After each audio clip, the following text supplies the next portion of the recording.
Hi dears, welcome to another video. എൻ്റെ മറ്റൊരു വീഡിയോയിലേക്ക് എല്ലാവർക്കും സ്വാഗതം. ഇന്നത്തെ വീഡിയോ എന്ന് പറയുന്നത് വളരെ അടിപൊളിയായിട്ടുള്ള ഒരു വീഡിയോ ആണ്. നിങ്ങൾ സ്കിപ്പ് ചെയ്യാതെ മുഴുവനായിട്ട് കണ്ടാൽ നിങ്ങൾക്ക് ഏറ്റവും ഉപകാരപ്രദമായിട്ടുള്ളൊരു വീഡിയോ ആണ്. നമുക്ക് ഇംഗ്ലീഷ് സംസാരിക്കണമെങ്കിൽ, ഫ്ലുവൻ്റായിട്ട് സംസാരിക്കണമെങ്കിൽ നിങ്ങൾ പാലിച്ചിരിക്കേണ്ട 5 റൂൾസിനെ കുറിച്ചാണ് പറയുന്നത്. ഇത്തരത്തിലുള്ള നിയമങ്ങൾ പാലിച്ചാലാണ് നിങ്ങൾക്ക് ഇംഗ്ലീഷ് നന്നായിട്ട് സംസാരിക്കാൻ പറ്റുന്നത്. അപ്പോൾ അത്തരത്തിലുള്ള 5 റൂൾസിനെ കുറിച്ചാണ് നമ്മൾ ഇന്ന് ഡിസ്കസ് ചെയ്യാൻ പോകുന്നത്. അപ്പോൾ സമയം കളയാൻ നമുക്ക് വീഡിയോയിലേക്ക് പോവാം. അപ്പോൾ നമ്മൾ പറഞ്ഞു, നിങ്ങൾക്ക് ഇംഗ്ലീഷ് ഫ്ലുവൻ്റായിട്ട് സംസാരിക്കണോ, എന്നാൽ നിങ്ങൾ ഈ 5 നിയമങ്ങൾ പാലിച്ചിരിക്കണം എന്നുള്ളതാണ്. ഇതിൽ ഒന്നാമത്തെ നിയമം എന്ന് പറയുന്നത് ഇങ്ങനെയാണ്: don't focus too much on grammar. Don't focus too much on grammar. നിങ്ങൾ ഇംഗ്ലീഷ് ഫ്ലുവൻ്റായിട്ട് സംസാരിക്കണമെന്നുണ്ടെങ്കിൽ നിങ്ങൾ കൂടുതലായിട്ട് ഗ്രാമറിൽ ഫോക്കസ് ചെയ്യാതിരിക്കുക. ഗ്രാമർ പഠിക്കണ്ട എന്നല്ല ഇതിനർത്ഥം. ഇനി ഞാനിത് പറയുമ്പോൾ കമൻറ്റിൽ നിങ്ങൾ ചോദിക്കും, പിന്നെ ഗ്രാമർ പഠിക്കണ്ടേ? കൂടുതലായിട്ട് ഗ്രാമറിൽ ഫോക്കസ് ചെയ്യാൻ പാടില്ല. അങ്ങനെ ചെയ്താൽ എന്ത് സംഭവിക്കും എന്നറിയോ? നമുക്ക് സംസാരിക്കുമ്പോൾ തടസ്സങ്ങൾ സംഭവിക്കും, ഡൗട്ടുകൾ വരും. അത് ഫ്ലുവൻ്റായിട്ട് സംസാരിക്കുന്ന കാര്യങ്ങൾ പുറത്തേക്ക് വരാതിരിക്കാനുള്ള ടെൻഡൻസി വളരെ കൂടുതലായിരിക്കും നിങ്ങൾ ഗ്രാമറിൽ കൂടുതലായിട്ട് ഫോക്കസ് ചെയ്ത് കഴിഞ്ഞാൽ. നിങ്ങൾക്കറിയാം, നേറ്റീവ് സ്പീക്കേഴ്സ് ആരും തന്നെ എന്തില്ല, ഗ്രാമറിൽ ഫോക്കസ് ചെയ്യുന്നില്ല. നമ്മൾ മലയാളികൾ മലയാളം പഠിച്ചത് ഗ്രാമർ പഠിച്ചിട്ടുമല്ല, നമ്മൾ ഈ നാട്ടിൽ ജനിച്ചു വന്നതാണ്. Of course. അപ്പോൾ നിങ്ങളുടെ മനസ്സിൽ ചോദ്യം വരും, നമ്മളാരും അമേരിക്കയിലോ ബ്രിട്ടനിലോ ജനിച്ചവരല്ലല്ലോ, മറ്റൊരു ഭാഷ സംസാരിക്കുന്ന ആളുകളല്ലേ, അപ്പോൾ നമ്മൾ ഗ്രാമർ പഠിക്കണ്ടേ? പഠിച്ചിരിക്കണം. പക്ഷേ സംസാരിക്കുന്ന സമയത്ത് നിങ്ങൾ എന്ത് ചെയ്യരുത്, അവിടെ ഈസ് ആയിരുന്നോ അതോ ഹാസ് ആയിരുന്നോ, അവിടെ ഡിഡ് ആണോ ടു ആണോ ഡസ് ആണോ, ഇങ്ങനെയൊക്കെ ചിന്തിച്ചു കഴിഞ്ഞാൽ നമ്മൾ ഒരിക്കലും എന്ത് ചെയ്യില്ല, സംസാരിക്കില്ല എന്നുള്ളതാണ്. അതുകൊണ്ട് നിങ്ങൾ കൂടുതലായിട്ടും സംസാരമാണ് നിങ്ങളുടെ കൂടുതൽ ആവശ്യമെങ്കിൽ, സംസാരിച്ച് പരിശീലിക്കുകയാണ് നിങ്ങൾക്ക് വേണ്ടതുണ്ടെങ്കിൽ നിങ്ങൾ എന്ത് ചെയ്യുക, ആ ഗ്രാമറിനെ കുറിച്ചുള്ള പേടിയും അതിൽ കൂടുതൽ ഇങ്ങനെ സ്റ്റിക്ക് ചെയ്ത് നിൽക്കുന്ന ആ ഒരു സ്വഭാവം നിങ്ങൾ ഒഴിവാക്കുക എന്നുള്ളതാണ് പ്രധാനപ്പെട്ട റൂൾ എന്ന് പറയുന്നത്. ഇനി രണ്ടാമത്തെ ഒരു റൂൾ എന്ന് പറയുന്നതും ഇങ്ങനെ തന്നെയാണ്: learn and study phrases than words. നിങ്ങൾ വാക്കുകൾ, ഇങ്ങനെ ഒരുപാട് വാക്കുകൾ നമ്മൾ പഠിക്കില്ല. ഇംഗ്ലീഷ് പഠിക്കാനുള്ള അതിയായ മോഹം കൊണ്ട് നമ്മൾ എന്ത് ചെയ്യും, ഒരുപാട് വാക്കുകൾ, പദസമ്പത്ത്, വൊക്കാബുലറി നമ്മൾ എന്ത് ചെയ്യും, ഇൻക്രീസ് ചെയ്യാൻ വേണ്ടി ശ്രമിക്കും. ഞാൻ തന്നെ പല വീഡിയോസിലും പറഞ്ഞിട്ടുണ്ട് ഇൻക്രീസ് ചെയ്യണം വൊക്കാബുലറി എന്നുള്ളത്. പക്ഷേ നമ്മൾ വാക്കുകൾ ഉപയോഗിക്കുന്നതിന് പകരം അത് ഫ്രേസ് ആയിട്ട് യൂസ് ചെയ്യാം. പല ആളുകളും ചെയ്യുന്ന ഒരു മിസ്റ്റേക്കാണ്. വൊക്കാബുലറി നിങ്ങൾ നന്നായിട്ട് തന്നെ പഠിക്കണം, എന്നാലേ സംസാരിക്കാൻ പറ്റും. പക്ഷേ വൊക്കാബുലറി മാത്രം പഠിച്ചതുകൊണ്ട് കാര്യമില്ല. നിങ്ങളത് ഫ്രേസ് ആയിട്ട്, സെന്റൻസുകളായിട്ട് യൂസ് ചെയ്യാൻ വേണ്ടി പഠിക്കണം. അപ്പോൾ നിങ്ങൾ പുതിയൊരു വാക്ക് പഠിച്ചു, റെലുക്റ്റൻറ്റ്. റെലുക്റ്റൻ്റ് എന്ന് പറഞ്ഞാൽ മടി കാണിക്കുക എന്നാണ്. പക്ഷെ നിങ്ങൾ റെലുക്റ്റൻ്റ് എന്ന് മാത്രം പറഞ്ഞ് പരിശീലിച്ചുകൊണ്ട് കാര്യമില്ല.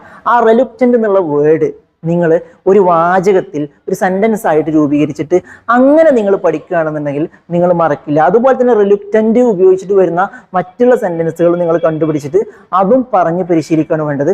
അതുപോലെ തന്നെയാണ് നമ്മൾ ധാരാളം വൊക്കാബുലറികൾ ദൈനംദിനം ഡെയിലി ലൈഫിൽ നമ്മൾ പഠിക്കുന്നുണ്ട്. പക്ഷേ അതൊക്കെ അവിടെ സ്റ്റോർ ചെയ്ത് വെച്ചു എന്നല്ലാതെ അതൊരു സെന്റൻസിൽ എങ്ങനെയാണ് നമ്മൾ യൂസ് ചെയ്യേണ്ടത് എന്നുള്ളത് നമ്മൾ ഇപ്പോഴും ചെയ്തിട്ടില്ല, പറഞ്ഞ് പരിശീലിച്ചിട്ടില്ല, പഠിച്ചിട്ടില്ല എന്നുള്ളത്. അതുകൊണ്ട് നിങ്ങൾ എന്ത് ചെയ്യുക, ഫ്രേസുകളായിട്ട് നിങ്ങൾ പഠിക്കുക, സെന്റൻസുകൾ ഉണ്ടാക്കി പഠിക്കുക, സെന്റൻസുകളായിട്ട് സംസാരിച്ചിട്ട് നിങ്ങൾ പഠിക്കുക. അങ്ങനെ നിങ്ങൾ പഠിച്ചു കഴിയുമ്പോൾ നിങ്ങൾക്ക് എന്ത് ചെയ്യാൻ പറ്റും, സംസാരിക്കാൻ ഇത്രയും കൂടെ ഈസ് ആയിരിക്കും, വളരെ ഈസി ആയിരിക്കും, ഈസ് ആയിരിക്കും.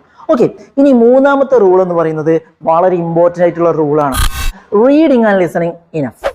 റീഡിങ് ആൻഡ് ലിസണിങ് ഇനഫ് എന്ന് പറഞ്ഞാൽ വായിക്കുക, അതുപോലെ തന്നെ കേൾക്കുക, എഴുതുക. ഇത് നോട്ട് ഇനഫ്, പോരാ. കാര്യം എന്താ, നമുക്ക് സംസാരിക്കാനാണ് നമ്മൾ ആഗ്രഹിക്കുന്നതെങ്കിൽ, സംസാരത്തിനെ കുറിച്ചാണ് നമ്മൾ പറയുന്നത്, സംസാരിക്കാനാണ് ആഗ്രഹിക്കുന്നുണ്ടെങ്കിൽ നമ്മൾ സംസാരിക്കണം. ഇപ്പോൾ നമ്മുടെ ഇന്ത്യയിലൊക്കെ ഉള്ള ഒരു ഭാഷ പഠിക്കുന്ന ശൈലി എങ്ങനെയാണ്? Reading, listening, writing and speaking. Reading, listening, writing and speaking. ആദ്യം വായന, പിന്നെന്താണ് കേൾക്കുക, മനസ്സിലാക്കുക, പിന്നെന്താണ് റൈറ്റിംഗ്, എഴുത്ത്, അവസാനമാണ് എല്ലാം കഴിഞ്ഞതിന് ശേഷം സ്പീക്കിംഗ്. എല്ലാം ഇരുന്ന് സെറ്റ് ആക്കിയിട്ട് വേണം, നമ്മൾ പറയില്ല ഇരുന്നിട്ട് വേണം കാലിട്ട്, ആ ഒരു സിസ്റ്റമാണ് നമ്മുടെ നാട്ടിലൊക്കെ. അവസാനമാണ് സ്പീക്കിങ്ങിന് പ്രാധാന്യം കൊടുക്കുന്നത്. പക്ഷേ നിങ്ങൾ സംസാരിക്കാനാണ് പരിശീലിക്കുന്നുണ്ടെന്നുണ്ടെങ്കിൽ നിങ്ങൾ എന്ത് ചെയ്യണം, ഈ ഓർഡർ ഒന്ന് മാറ്റി പിടിക്കണം എന്നുള്ളതാണ്. ഈ ഓർഡർ ഇത്തരത്തിലേക്ക് മാറ്റാം. ആദ്യം ലിസണിങ്, നല്ലോണം കേൾക്കുക, കേട്ട് മനസ്സിലാക്കുക. 2 സ്പീക്കിംഗ്, പിന്നെ ആ കേട്ടത് പറഞ്ഞ് പരിശീലിക്കുക. 3 റീഡിങ്, നമ്മൾ സംസാരിച്ചു കഴിഞ്ഞതിന് ശേഷം നമ്മൾ എന്ത് ചെയ്യുക, വായിക്കാൻ പരിശീലിക്കുക. അതിനുശേഷം റൈറ്റിംഗ്, എഴുതാൻ പരിശീലിക്കുക. ഇങ്ങനെ നിങ്ങൾ ചെയ്തു കഴിഞ്ഞാൽ നമുക്ക് എന്ത് ചെയ്യാൻ പറ്റും? സംസാരിക്കാൻ പെട്ടെന്ന് പഠിയുന്നുള്ളതാണ്. ഇപ്പൊ നിങ്ങൾക്കറിയാം, എഴുത്തും വായനയും അറിയാത്ത ആളുകൾക്കും ഒരു ഭാഷ സംസാരിക്കാൻ വളരെ ഈസിയാണ്. കാരണം അവർക്ക് അക്ഷരങ്ങൾ അറിയില്ലെങ്കിലും അവർ എഴുതി പഠിച്ചില്ലെങ്കിലും സംസാരിക്കാൻ പറ്റുന്നുണ്ട് അല്ലേ? നിരക്ഷരരാണെങ്കിൽ അവർക്ക് എന്ത് ചെയ്യാൻ പറ്റും? സംസാരിക്കാൻ പറ്റുന്നുള്ളതാണ്. സംസാരിക്കാനാണ് നിങ്ങൾ കൂടുതൽ പ്രാധാന്യം കൊടുക്കുന്നതെങ്കിൽ നിങ്ങൾ എന്ത് ചെയ്യുക? ലിസണിങ്ങിനും സ്പീക്കിങ്ങിനും കൂടുതൽ പ്രാധാന്യം കൊടുക്കുക. റൈറ്റിംഗ് റീഡിംഗ് ഒക്കെ അവസാനത്തേക്ക് മാറ്റി വെക്കുക. ഇങ്ങനെ നിങ്ങൾ റൂൾ ചേഞ്ച് ചെയ്യുകയാണെന്നുണ്ടെങ്കിൽ ഈസി ആയിട്ട് നമുക്ക് എന്ത് ചെയ്യാൻ പറ്റും? യെസ്, ഇംഗ്ലീഷ് ഫ്ലുവൻ്റ് ആയിട്ട് സംസാരിക്കാൻ പറ്റുന്നതാണ്. ഓക്കെ, ഇനി ഇതിൽ 4ാമത്തെ റൂൾ എന്ന് പറയുന്നത് surround your self with English. Surround your self with English. നിങ്ങൾ എപ്പോഴും ഇംഗ്ലീഷിന്റെ ഒരു ചുറ്റുപാടിലായിരിക്കണം. നിങ്ങളുടെ ചുറ്റും എപ്പോഴും ഇംഗ്ലീഷിന്റെ ഒരു പരിസ്ഥിതി ഉണ്ടായിരിക്കണം. ഇംഗ്ലീഷ് സംസാരിക്കുന്ന ആളുകൾ, അതുപോലെ തന്നെ ഇംഗ്ലീഷിനെ ഇഷ്ടപ്പെടുന്ന ആളുകൾ, ഇംഗ്ലീഷിന്റെ പുസ്തകങ്ങൾ, ഇംഗ്ലീഷ് മൂവീസ്, ഇംഗ്ലീഷിലുള്ള മെറ്റീരിയൽസ്, ഡോക്യുമെന്ററീസ്, അങ്ങനെ ഇംഗ്ലീഷുമായിട്ട് എന്തൊക്കെ നിങ്ങൾക്ക് ഉണ്ടോ അതൊക്കെ ആയിരിക്കണം എപ്പോഴും നിങ്ങളുടെ ചുറ്റിലും ഉണ്ടാവേണ്ടത്. അത്തരത്തിലുള്ള ഗ്രൂപ്പുകൾ, അത്തരത്തിൽ കമ്മ്യൂണിക്കേറ്റ് ചെയ്യാൻ പറ്റുന്ന ആളുകൾ, ഇത്തരത്തിൽ എപ്പോഴും ഒരു ഇംഗ്ലീഷിന്റെ സറൗണ്ടിങ്സ് നിങ്ങൾ ഉണ്ടാക്കിയെടുക്കുകയാണെങ്കിൽ ഈസി ആയിട്ട് നിങ്ങൾക്ക് ഫ്ലുവൻ്റ് ആയിട്ട് ഇംഗ്ലീഷ് സംസാരിക്കാൻ പറ്റുന്നതാണ്. അതുകൊണ്ട് നിങ്ങൾ എന്ത് ചെയ്യുക? Surround your self with English. എപ്പോഴും ഇംഗ്ലീഷിന്റെ ഒരു ചുറ്റുപാട് പരിസ്ഥിതി നിങ്ങൾ ഉണ്ടാക്കിയെടുക്കാൻ വേണ്ടിയിട്ട് ശ്രമിക്കുക എന്നുള്ളതാണ്. ഇനി ഇതിൽ 5ാമത്തെ റൂൾ എന്ന് പറയുന്നത് വളരെ ഇമ്പോർട്ടൻ്റ് ആയ റൂളാണ്. Study correct material. Study correct material എന്ന് പറഞ്ഞാൽ, ഇപ്പം നമ്മൾ ഇംഗ്ലീഷ് പഠിക്കാൻ വേണ്ടിയിട്ട് ധാരാളം പുസ്തകങ്ങൾ വായിക്കും, ധാരാളം മെറ്റീരിയലുകൾ സെർച്ച് ചെയ്യും, യൂട്യൂബിൽ വീഡിയോസ് കാണും. പക്ഷെ നിങ്ങൾ ശ്രദ്ധിക്കേണ്ടത്, നമ്മൾ ഈ കാണുന്നതും കേൾക്കുന്നതും കറക്റ്റ് ആണോ എന്ന് പലപ്പോഴും നമ്മൾ ശ്രദ്ധിക്കാറില്ല. ഇപ്പൊ ഞാൻ തന്നെ പല വീഡിയോസും നമ്മുടെ ചാനലിൽ ചെയ്തിട്ടുണ്ട്. എന്ത്? Common English mistakes we make while talking അല്ലെങ്കിൽ വൈൽ റൈറ്റിംഗ്. നമ്മൾ എഴുതുന്ന സമയത്ത്, സംസാരിക്കുന്ന സമയത്ത് നമ്മൾ സാധാരണ വരുത്താറുള്ള കോമൺ ആയിട്ടുള്ള മിസ്റ്റേക്സിനെ കുറിച്ചാണ് ആ വീഡിയോസ് ഒക്കെ നമ്മൾ ചെയ്യുന്നത്. എന്താ അതിന് കാരണം? നമ്മൾ പണ്ട് മുതലേ സ്കൂളുകളിലും മറ്റും പഠിച്ചു പോന്നിട്ടുള്ള പല കാര്യങ്ങളും അത്തരത്തിലാണ് നമ്മൾ എന്ത് ചെയ്തിട്ടുള്ളത്? പഠിച്ചു പോന്നിട്ടുള്ളത്. നമ്മുടെ ഇവിടെ ഇരിക്കുന്നത് അത്തരത്തിലാണ്. പക്ഷെ പിന്നീട് നമ്മൾ കറക്റ്റ് ആയിട്ടുള്ള ഒരു മെറ്റീരിയൽ നമ്മുടെ കയ്യിൽ കിട്ടുമ്പോഴാണ് അപ്പൊ ഇത് ശരിയായിരുന്നില്ല അല്ലേ?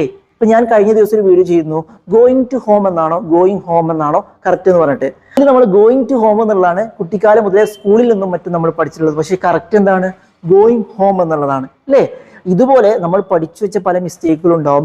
ഇതൊക്കെ കറക്റ്റ് ആക്കിയിട്ട് നമ്മൾ തിരുത്തിയിട്ട് വേണം നമ്മൾ സംസാരിക്കാനായിട്ട്. അങ്ങനെ തിരുത്തി വരുമ്പോൾ നമ്മൾ ഇതുവരെ പഠിച്ചതിനേക്കാളും ഒന്നുകൂടി ഈസി ആയിരിക്കും നമുക്കിത് കൈകാര്യം ചെയ്യാൻ എന്നുള്ളതാണ്. അതുകൊണ്ട് നിങ്ങൾ എന്ത് ചെയ്യുക? കറക്റ്റ് ആയിട്ടുള്ള മെറ്റീരിയൽസുകൾ നിങ്ങൾ റെഫർ ചെയ്യുക, കറക്റ്റ് ആയിട്ടുള്ള വീഡിയോസുകൾ നിങ്ങൾ കാണുക, കറക്റ്റ് ആയിട്ടുള്ള ഇംഗ്ലീഷ് നിങ്ങൾ പഠിക്കാൻ വേണ്ടിയിട്ട് ശ്രമിക്കുക. അപ്പൊ ഇതായിരുന്നു നമ്മുടെ 5 റൂൾസ് എന്ന് പറയുന്നത്. നിങ്ങൾ ഈ 5 റൂൾസും കൃത്യമായിട്ടൊന്ന് ഫോളോ ചെയ്ത് നോക്കൂ. അങ്ങനെയാണെങ്കിൽ കൃത്യമായിട്ട് നിങ്ങൾക്ക് ഫ്ലുവൻ്റ് ആയിട്ട് സംസാരിക്കാൻ പറ്റും എന്നുള്ളതാണ്. അപ്പൊ എന്ത് ചെയ്യുക? Let's have A try. ഒന്ന് ട്രൈ ചെയ്ത് നോക്കുക, പരിശീലിക്കുക. എന്തായാലും ഈ വീഡിയോ നിങ്ങൾക്ക് ഇഷ്ടപ്പെട്ടെങ്കിൽ തീർച്ചയായും നിങ്ങൾ ലൈക്ക് ചെയ്യുക. നിങ്ങളുടെ അഭിപ്രായങ്ങൾ തീർച്ചയായും നിങ്ങൾ കമന്റ് ബോക്സിൽ രേഖപ്പെടുത്തുക. ആദ്യമായിട്ട് കാണുന്ന ആരെങ്കിലും ഉണ്ടെങ്കിൽ ചാനൽ സബ്സ്ക്രൈബ് ചെയ്യാൻ നിങ്ങൾ മറക്കരുത്. മറ്റൊരു യൂസ്ഫുൾ ആയ വീഡിയോയുമായി നമുക്ക് വീണ്ടും കാണാം.